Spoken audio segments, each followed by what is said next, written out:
guys have Minnesota sports flowing in their veins. Mackey and Judd on SKOR North and SKORNorth.com.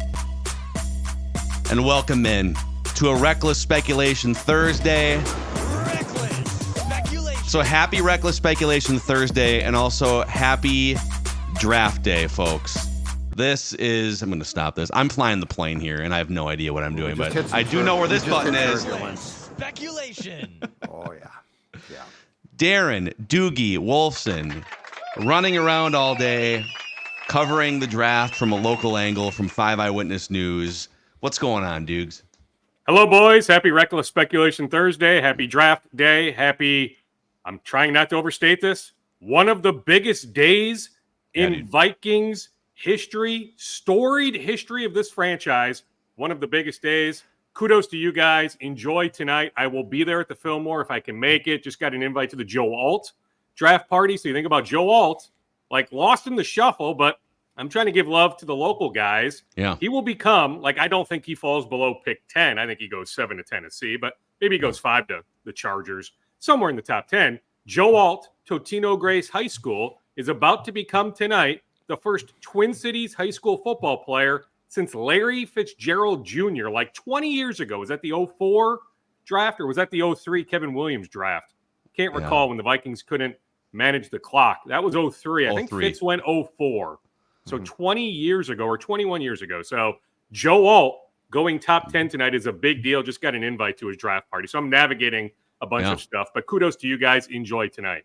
I don't think that you are dealing in the world of hyperbole. I think tonight is one of the most important nights. I think tonight's a top 5 night, perhaps top 3. It's probably top 3, and here's why. If you look back at the history of this team's drafts, like the Moss draft transformed this team, but he fell to them. Like nobody went into that draft saying, they're going to get Moss, right? The Percy Harvin draft for the 2009 season was absolutely huge, but again, he came to them. This is the draft of cojones. This is the draft where the cojones have to be big and where the bold are rewarded and where the meek get fired. This is the first time that I think we are seriously looking at, and I think this is why the Diana Rossini's of the world, who, by the way, is plugged in, like she's not making stuff up. She says, hey, this is an incredibly important draft for Kwesi. I think it's because he serves one part of the process. Will he be able to do what it takes to move up? That's the most important, because the draft pick is O'Connell's. The quarterback's O'Connell's. That's not Kwesi being like, hey, I got an idea on this draft pick, right? But who's the facilitator? The Wall Street trader. So are you saying just Kevin O'Connell says Drake Maye is my guy?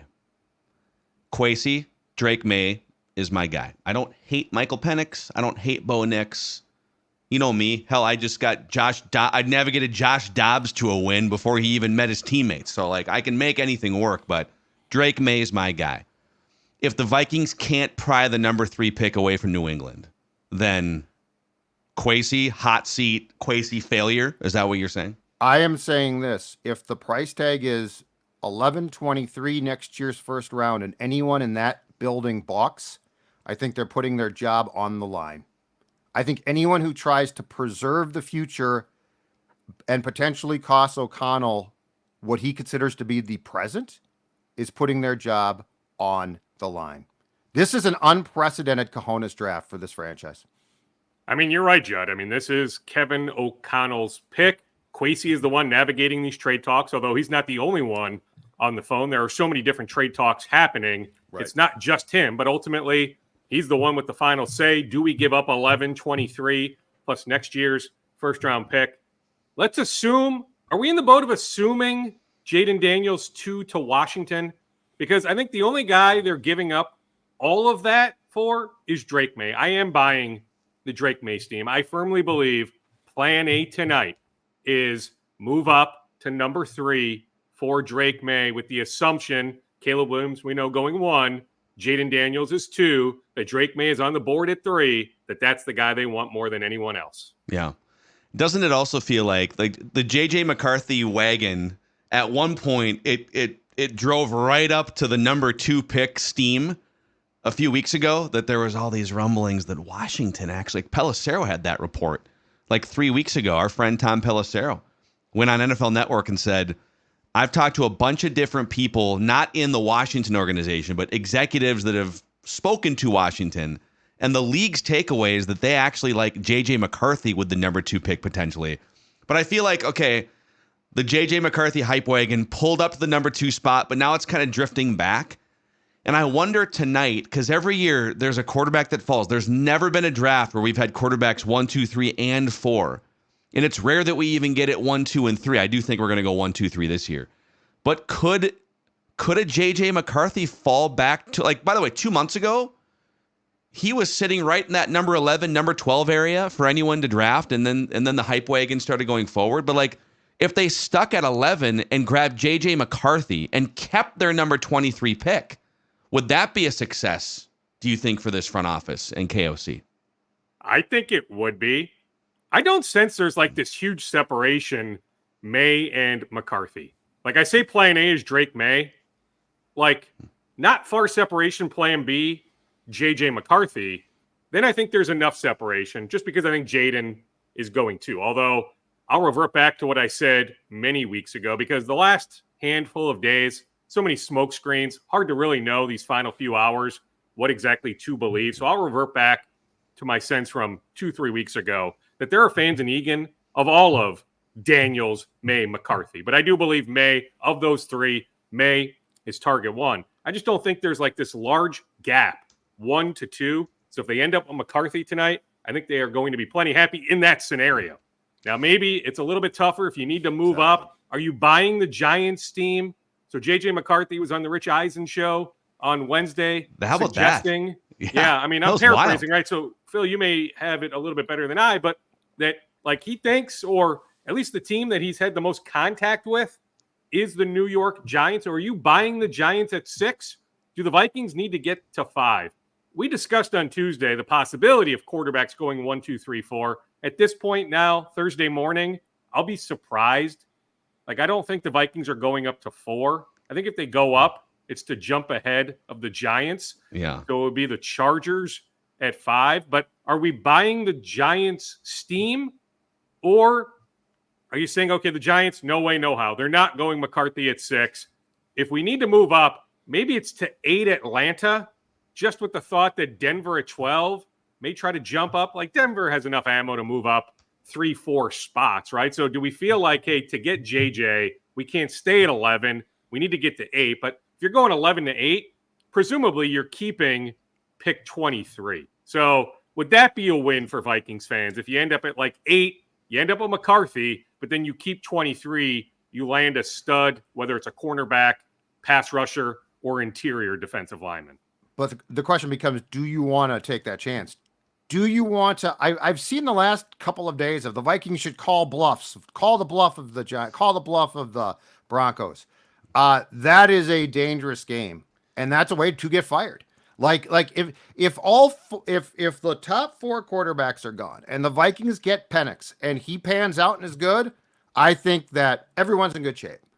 If the Vikings get Penix and he's not good, that's going to be seen as a demerit to me far more on the guy that didn't trade up. But I mean, look, the Vikings, we warned them, don't win meaningless games. You know, there was a point in time where it's just like, people are like, teams don't tank. Here's why you don't tank. And my point is, yeah, teams don't tank, but you know who does tank? Front offices, because they take away your will to win for this reason. So like when you remember next year, whatever the team is, and you're like, teams don't tank. I don't want to tank. They should win. Remember your feeling right now. Now when you're like, well, let's just call some bluffs. You wouldn't have had to call bluffs. You lose that Raiders game, and guess what? I think they're sitting where the Giants are right now. Wouldn't you feel better right now? And then there'd be no conversation about giving up the 2025 first round pick. So yeah, I mean, Absolutely. it is a lesson, because we had those conversations with, they're back to 4-4, but Kirk's out for the season, and Kwesi walks into the locker room and surveys the veterans. Should I trade Danielle Hunter or no? Yes. Or should I go get a veteran court? Like if Jaron Hall, just by the way, if it's like, well, Jaron Hall got hurt, Josh Dobbs came in, and they still beat the Falcons. So I think they were probably just winning that game regardless. But back to the question at hand, though, I want Judd's answer on this. If let's say Doogie is correct here in his probing that we all think Drake Maye's the guy, but like JJ McCarthy is not that far behind Drake Maye on their board.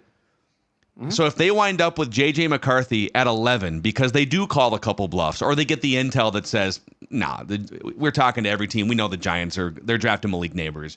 If they wind up with JJ McCarthy and they get to pick a defensive tackle or something at 23, I mean, if they like JJ McCarthy on that level, that would be a home run first round for me.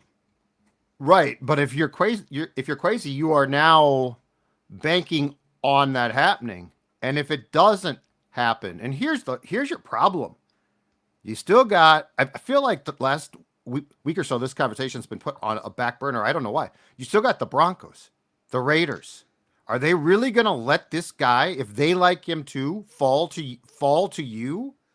If I'm the Broncos, I'm jumping you. Yeah, but you have more, like the Broncos, you have more capital right now than the Broncos have. To make the trade, but what I'm saying is if they're just going to call the bluff, if they're going to make the trade on their terms, and if it's not on their terms, the Broncos jump them, then I think you are putting your job on the line. Right, but it's not. I think you're acting like it's a blind. You're just like you're sitting there praying. You'd be on the phone with every team. You'd be on the phone with the Falcons, on the phone with the Jets. Yeah, but it wouldn't be like, holy crap, the Falcons just swap with the Broncos. Like you'd be in communication with the Falcons. They'd be saying, hey, what's your final offer? But what I'm saying the Broncos want this. But you need to be in that scenario, you need to be willing to give up whatever it takes then if the Broncos go up to make sure they don't jump you.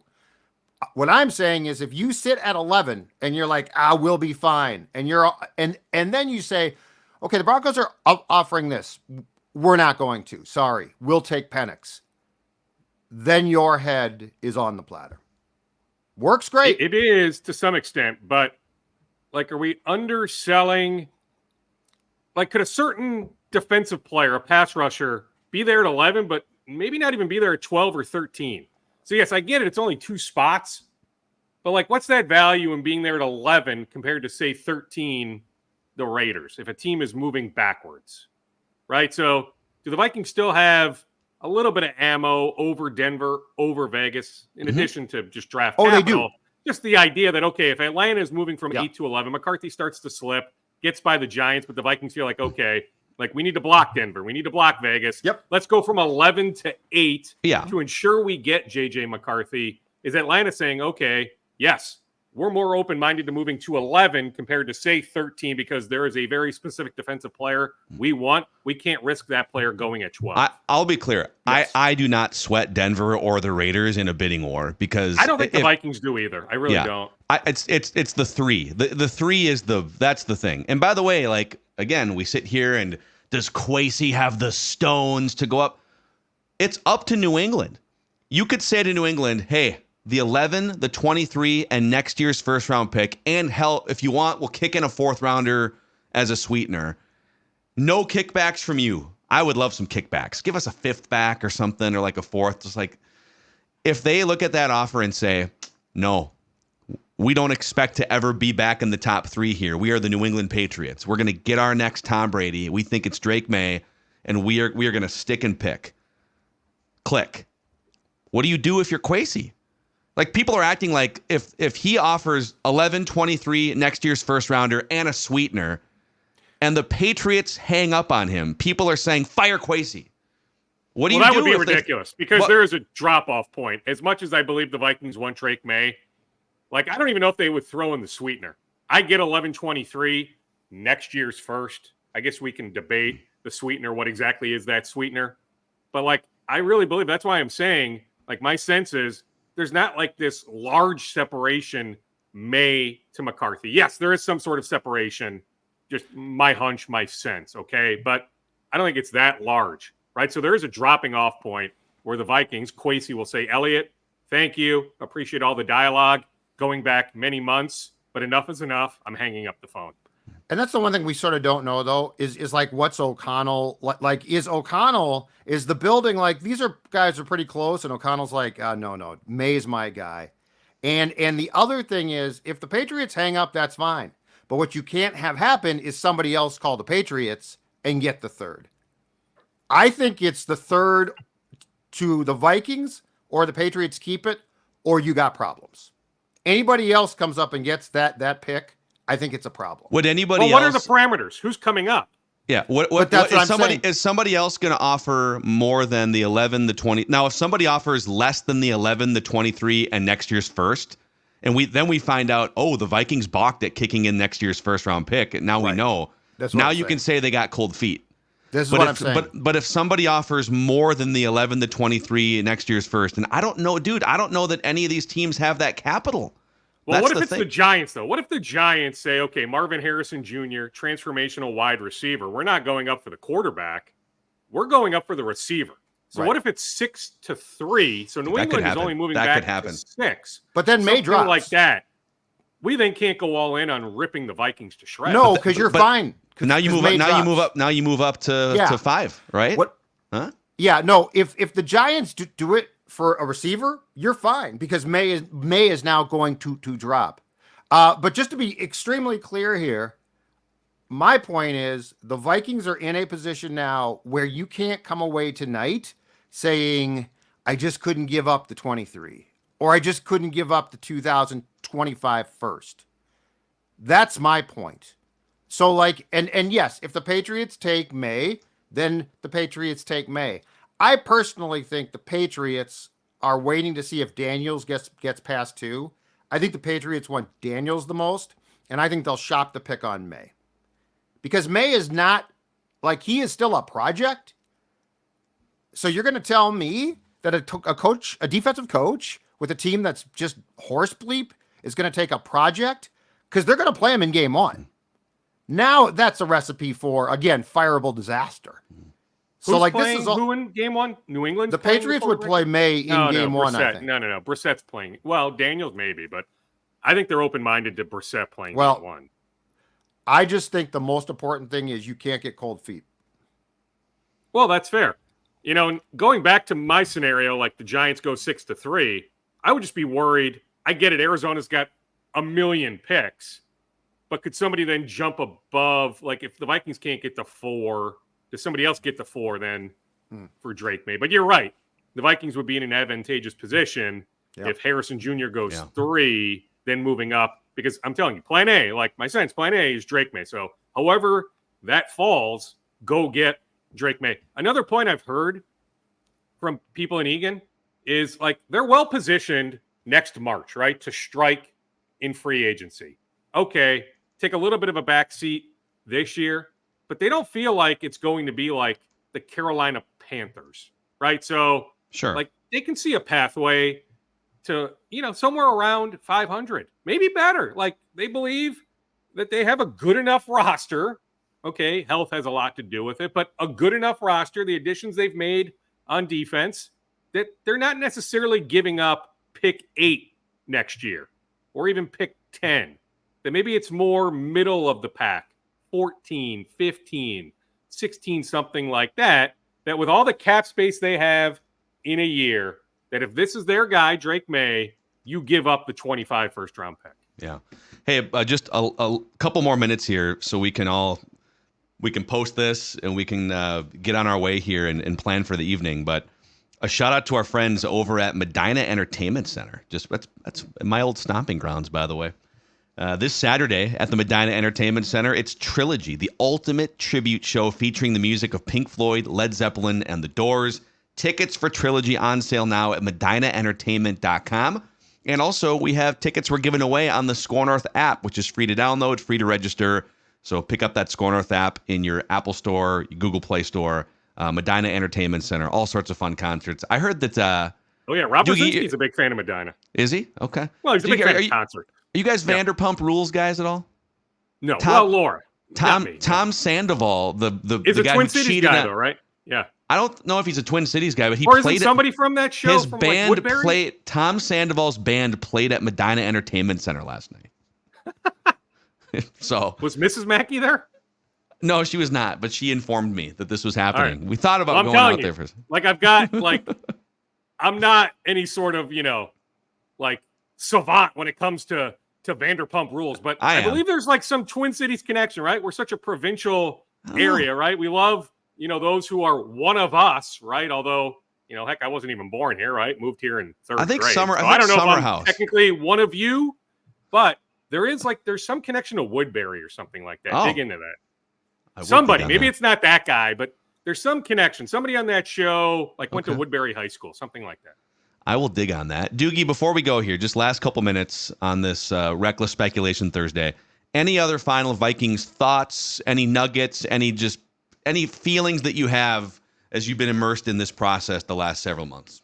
Well, I mean, it's going to be a fascinating stretch, right? Like, it's all about the quarterback. Yes, I mean, I fully believe, like, they love the Murphy kid, the interior defensive lineman from Texas. If there is a way to get him, that is the other guy. Like, if they're able to stay at 11, get McCarthy, they're at 23. Like, would they move up from 23 tonight to nab that guy? Like, that's a name. Like, if you're thinking about defensive guys, that is one. The cornerback from Alabama, Arnold, would be another. So, like, if you're watching two defensive guys tonight, those would be two. I think Dallas Turner goes too high, but maybe him as well. But if they can get their hands on Murphy, like, I'd put him one on the defensive player list. Just don't know if that'll be possible, right? Because if they give up 23 plus 11 plus next year's first round pick to go get Drake Maye, okay, it's Drake Maye night. But I'm just saying, if things fall differently, keep an eye on Murphy. They will come out of the weekend with a kicker. My sense is they will sign a kicker after the draft. I'll be surprised if they draft a kicker. I think they end up drafting a receiver at some point. Like, they're going to draft a cornerback, I'm pretty sure, on that. So those are some positions to keep an eye on. Love it. Dukes, great stuff, man. Awesome, Dukes. Great reporting, great speculating. No, great stuff on Tuesday. So I'm at the Wolves-Suns game like you guys were on Tuesday night. I heard all about the A-Rod, Glenn Taylor behind the scenes from game one. It was as epic and as awkward as it gets. So you heard more on that? It was Okay. so funny. Oh, my God. Yeah, just the interaction. I mean, it's the tiny hallway, right? There's only so many places you can go in the back area of Target Center. So, yeah, pregame. Yeah. Yeah. We should be live streaming mediation next week. I would watch a live stream of mediation. Although Let's we know make it this, happen. mediation will get them nowhere. We are getting to an arbitration hearing in July. But yes, Wednesday, it'll go into Thursday. I was told May 2nd initially, but Woj had the report for Wednesday, May 1st. But yes, like next week, mediation, but don't expect that to go anywhere. On the court, there is optimism. We'll get an update here at 1:15, but there is optimism on Kyle Anderson, the hip issue, being able to go on Friday night. Okay. There he is, folks. Darren Doogie Wolfson, 5 Eyewitness News Sports Department on this Reckless Speculation Thursday. See you, boys.